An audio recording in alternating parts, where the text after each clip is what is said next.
এক কাপ চা কিংবা কফি হয়তো সবার কাছে কেবল ক্লান্তি কাটানোর একটি পানীয়, কিন্তু এই শিল্পীর কাছে তা ক্যানভাসের রং। তিনি চা কফি দিয়েই ক্যানভাসে ফুটিয়ে তুলছেন নানা চিত্রকর্ম।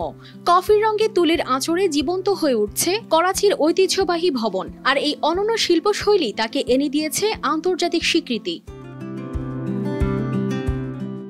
পাকিস্তানের এই শিল্পীর নাম মুশতাক লাশারি। তিনি তার ব্যতিক্রমী শিল্পকর্মের জন্য ব্যাপক পরিচিতি পেয়েছেন।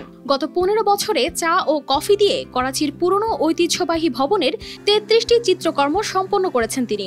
আর এসব চিত্রকলার মাধ্যম হলো চা আর কফি। তবে তার এই চা কফি দিয়ে ছবি আঁকার যাত্রা শুরু হয় একটি অপ্রত্যাশিত ঘটনার মাধ্যমে। একদিন তার আঁকা ছবিতে চায়ের কয়েকটি ফোঁটা পড়ে। তিনি লক্ষ্য করেন সেই ফোঁটার রং ছবিতে আঁকা ভবনের সাথে পুরোপুরি মিলে গেছে। তখনই তার মনে হয় চা দিয়ে ছবি আঁকা সম্ভব। এরপর তিনি আরো পরীক্ষা নিরীক্ষা করতে শুরু করেন। তবে চায়ের রং যথেষ্ট নয় বলে তিনি কফির রঙও যোগ করেন। তিনি বলেন,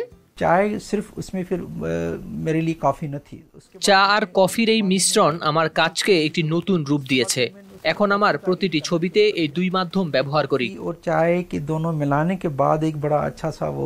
শুরুতে এটি তার জন্য ছিল একটি চ্যালেঞ্জিং কাজ, তবে তার কাজের প্রতি ভালোবাসা তাকে কঠোর পরিশ্রম করতে অনুপ্রাণিত করেছে।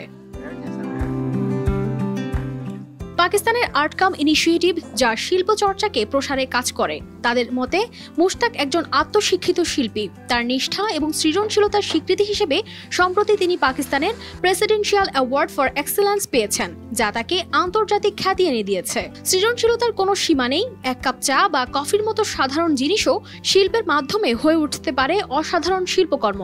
এ যেন তারই উদাহরণ। কানিস ফাতেমা শিমু, RTV।